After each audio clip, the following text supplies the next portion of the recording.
Conhecendo a palavra para sermos transformados pelo poder de Deus. E hoje lendo dois textos, aos Hebreus capítulo 7, o verso 25. Por isso também pode salvar totalmente os que por eles, Jesus, se chega a Deus, vivendo sempre Jesus para interceder por eles. E Romanos, no capítulo de número 8, versículo 27. E aquele que sonda os corações, isto é, Deus, sabe qual é a mente do Espírito, porque segundo a vontade de Deus é que ele, o Espírito, intercede pelos santos. Por meio da palavra de Deus, ficamos sabendo de duas coisas admiráveis. Temos no céu o Filho de Deus, nosso eterno sumo sacerdote, intercedendo por nós. Temos na terra o Espírito Santo, intercedendo por nós.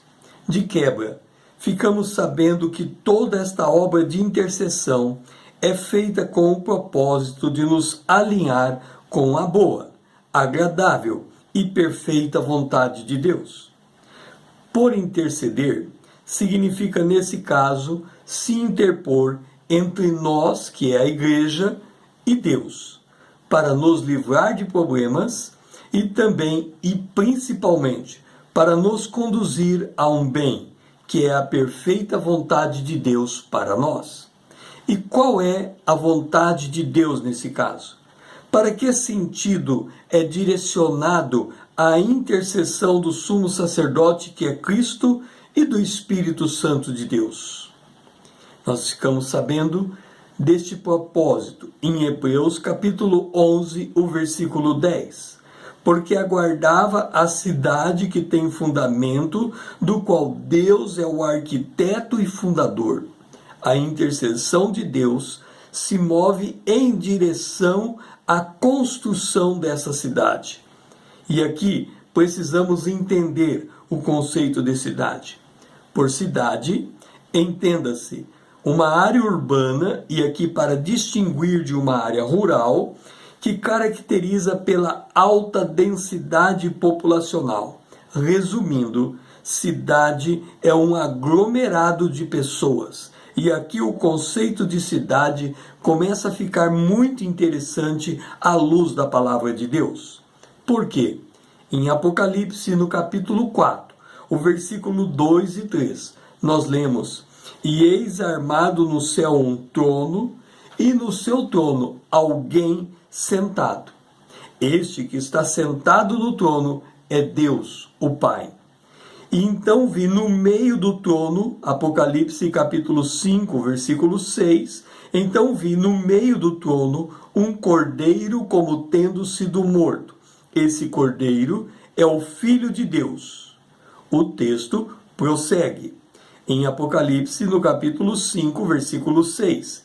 E ele, o cordeiro, tinha 7 chifres, bem como 7 olhos, que são os 7 Espíritos de Deus enviado por toda a terra. Este é o Espírito Santo. E o que mais encontramos no céu? O cântico, entoado logo em seguida, nos diz, em Apocalipse capítulo 5, versículo 9, e entoava um novo cântico, dizendo: Digno és de tomar o livro e de abrir-lhe os selos, porque foste morto, e com o teu sangue compraste para Deus os que procedem de tribos, língua, povos e nações. Você está lembrado que a cidade que o Senhor está construindo, em que Deus é o arquiteto e o seu fundador, que essa cidade é um aglomerado de pessoas? Nós lemos em Apocalipse capítulo 5, versículo 11. E vi e ouvi uma voz de muitos anjos ao redor do trono, cujo número eram de milhões e milhares de milhares. Esta visão que nós estamos retratando pode tratar especificamente dos anjos de Deus. Contudo, mais adiante, nós vamos ter a apresentação da cidade fundada por Deus, que aponta diretamente para nós, a igreja. Em Apocalipse, capítulo 21, versículo 10. E me transportou, disse João, em espírito, até uma grande e elevada montanha, e me mostrou a santa cidade, Jerusalém, que descia do céu da parte de Deus. E João está vendo essa cidade descendo. E esta mesma cidade, ela fora descrita do seguinte modo, em Apocalipse capítulo 21, versículo 2. Vi também a cidade santa, a nova Jerusalém, que descia do céu da parte de Deus. E aqui agora a revelação.